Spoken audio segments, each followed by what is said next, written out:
Donc, bonjour à tous, bienvenue pour cet astro-oracle donc, du 13 au 19 mars, où on va regarder, comme d'habitude, les énergies planétaires en présence.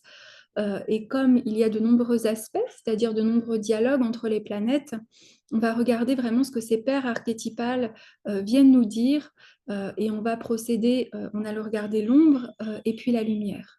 Donc, le premier aspect intéressant et qui boucle, j'allais dire, un cycle, c'est Mars qui est en Gémeaux, qui est en carré à Neptune à 25 degrés du Gémeaux, la veille de sortir de sa zone de rétrogradation.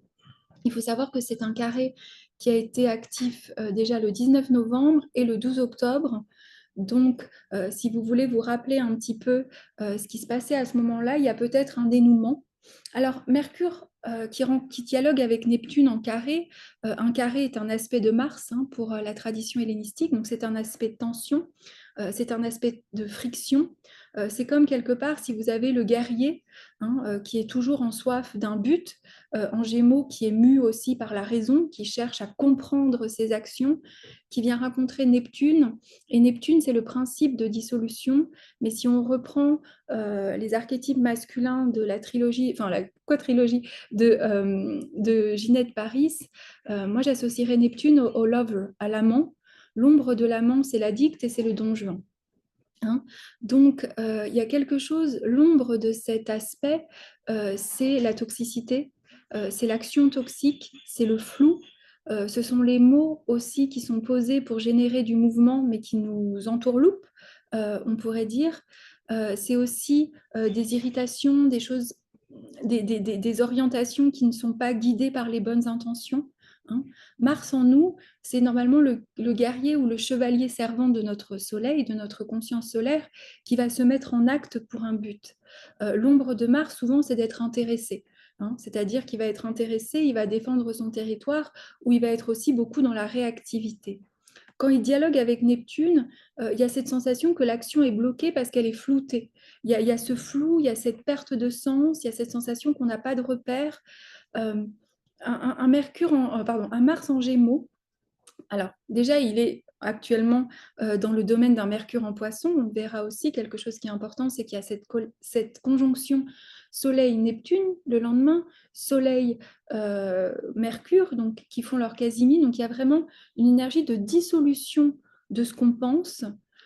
Mais il y a quand même un Mars en Gémeaux un petit peu qui justement lui taperait de l'épée ou essaierait justement de dialoguer à l'intérieur de lui pour quand même mettre du sens pour justifier ses actes, alors qu'en fait, il rencontre le grand mystère de la vie. Alors, le grand mystère de la vie neptunien, c'est qui Dans l'ombre, c'est une addiction. Dans l'ombre, c'est quelque chose qui va justifier, ou on va justifier notre action au nom d'un principe supérieur, mais on va un petit peu bypasser le truc. Donc en fait, il va y avoir une motivation finalement toxique, puisqu'au lieu de nous servir pour nous élever, elle va nous séduire, qui serait l'ombre de Neptune, qui est parfois donc cet amant qui vous séduirait en vous promettant monts et merveilles, mais finalement en fait qui vous enferme. C'était, je crois, Marion Woodman qui expliquait parfois que les addictions, elles venaient aussi, c'était l'ombre de la grande déesse mère, où normalement on a des rituels qui nous permettent justement d'accepter ce mouvement de la vie. Et là, l'ombre du rituel lié à l'addiction, en fait, nous enferme et il nous rend prisonniers de l'œil de la méduse. Donc, il nous pétrifie quelque part et il nous immobilise. Seulement, si on prend en compte cette semaine que c'est le troisième carré, il y a quelque chose qui se dénoue, puisque Mars va être dans les derniers degrés du Gémeaux.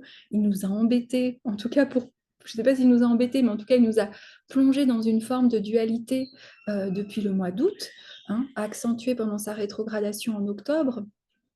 Donc là, on est peut-être dans cette voie de résolution, donc c'est cette paire d'archétypes qui dialoguent.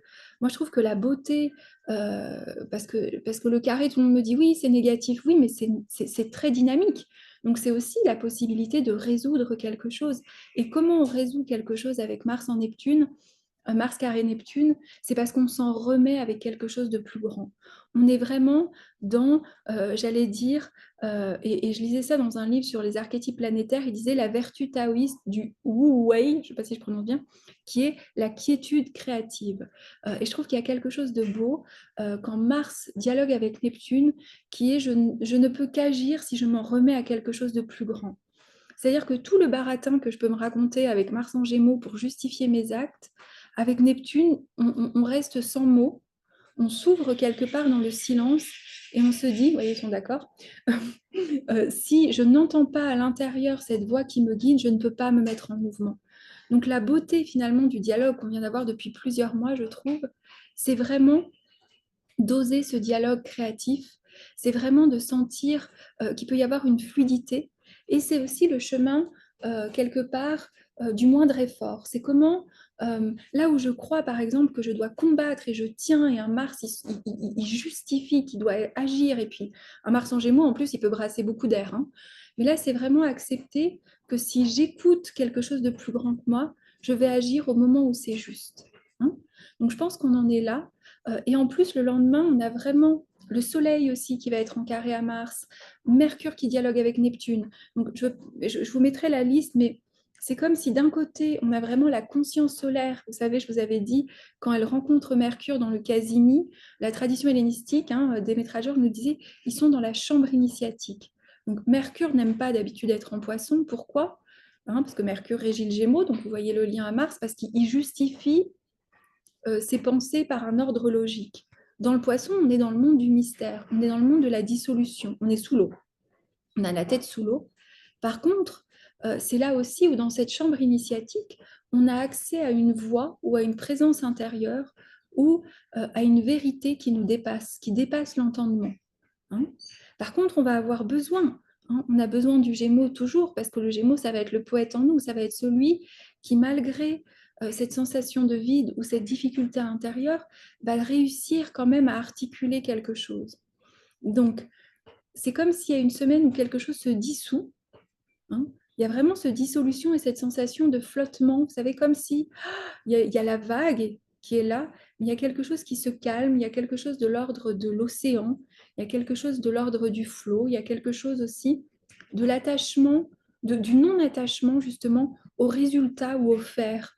Comme si, je ne sais pas si vous sentez ça, on nous dirait, c'est pas de plus rien faire, mais en fait c'est d'écouter pour faire. C'est d'écouter justement le poisson, c'est d'écouter d'autres dimensions pour trouver l'action juste, pour justement trouver la voie qui ne va pas être euh, si volontaire. Hein. Il y a quelque chose aussi dans abandonner cette volonté martienne qui se dit mais il faut que je fasse ça pour gagner ma vie, il faut que je fasse ça pour ci, il faut que je fasse ça.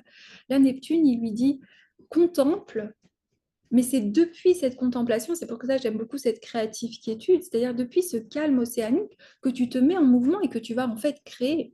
Et en plus, quand tu vas créer, tu vas répondre au cosmos du poisson, donc c'est-à-dire que ton acte créatif va porter en plus, hein, on est quand même dans cette lunaison poisson, donc avec le lien à la Vierge, va aussi porter dans les petites choses que tu vas faire, dans ce que tu vas dire, la marque du cosmos. Donc, je trouve qu'il y a quelque chose de très beau dans cette dissolution et à la fois aussi d'exigeant. Pourquoi? Parce que ça peut renforcer le flou, ça peut renforcer cette sensation de ne pas savoir, cette sensation qui n'a pas de sens. Mais ça peut être aussi l'ombre du poisson, vous savez, en fait, de tout vouloir faire sens actuellement, de tout vouloir comprendre, euh, d'essayer en fait d'anticiper même ce qui pourrait nous arriver, de capter dans l'énergie, de vouloir toujours utiliser nos intuitions pour nous rassurer sur un futur incertain. Là, il y a un acte de foi qui nous a déjà été demandé en fin de semaine, puisque dimanche, qui est d'ailleurs le jour où j'enregistre cette vidéo, on a Jupiter conjoint Chiron. Donc il y a la blessure de la foi, il y a la crise de foi, mais il y a aussi la résolution par s'en remettre à ce qui est et à ouvrir plus du possible en nous. Hein. Donc, il y a vraiment, je trouve, quelque chose de beau. Et surtout que samedi, hein, je sépare les aspects pas par date, mais c'est comme il y en a beaucoup, Mercure, pour le coup, va rentrer en bélier. Hein. Donc, comme s'il y avait quelque chose où on accepte d'être dissous, de ne pas savoir, pour que, hop, Mercure en bélier, samedi, hein, un petit peu comme on a eu ça, je ne sais plus, vous vous rappelez, quand Vénus était en poisson, on se dit, tiens, nouvelle initiative, nouvelle graine, nouvelle manière de voir les choses. Et le second aspect aussi, je suis désolée, il y a beaucoup de vent ici aujourd'hui, le second aspect qui est très intéressant, c'est le carré entre Vénus et Pluton à 29 degrés du Bélier pour Vénus, 29 degrés du Capricorne, qui est un des degrés anarétiques, des degrés karmiques. Et pour essayer, Vénus-Pluton, c'est deux archétypes qui se rencontrent, Vénus, le désir, Pluton, le désir caché, donc qui sont vraiment la passion intense, mais aussi la capacité de régénérer nos forces dans les relations. Certains disent c'est un peu la belle et la bête, c'est l'attraction primaire, c'est cette énergie séductrice, érotique, très très à fleur de peau, mais qui nous prend. Alors, ils ont dialogué le 20 octobre. Le 20 octobre, Vénus était en balance, donc opposée, et bien sûr Pluton toujours en Capricorne. Et surtout, le 31 décembre, il y avait la conjonction Vénus-Pluton. Donc là, c'est intéressant donc, par rapport au cycle. Pareil, si vous souvenez un petit peu à ces dates, s'il y avait des choses par rapport à des prises de conscience relationnelles. Hein. Pourquoi? Parce que Pluton, il vient toujours appuyer là où ça fait mal. Là où ça fait mal, mais aussi là où il y avait quelque chose de caché. Hein. La paire d'archétypes qui dialogue entre Vénus et Pluton, c'est la muse désirante rencontre le magicien noir dans l'ombre. Hein. Dans la lumière, ce serait l'Amazone de feu avec une Vénus en bélier rencontre l'alchimiste puissant et transformateur en Pluton. Donc, vous voyez, c'est soit on pourrait prendre l'idée du désir mort, de mourir à nos désirs. Hein. C'est vraiment aussi ce couple Eros et Thanatos, hein, donc vie-mort, pulsion de vie, pulsion de mort. Mais qu'est-ce qu'on doit détruire aussi de l'ordre de nos désirs pour renaître à quelque chose? Et souvent, comme toujours, Pluton vient nous interroger sur ce qui était caché, sur ce qui était dans l'ombre, sur ce qui était aussi de l'ordre d'une obsession romantique, de l'ordre de quelque chose de vulgaire, de l'ordre de quelque chose d'agressif, hein, et de l'ordre de quelque chose de contrôlant.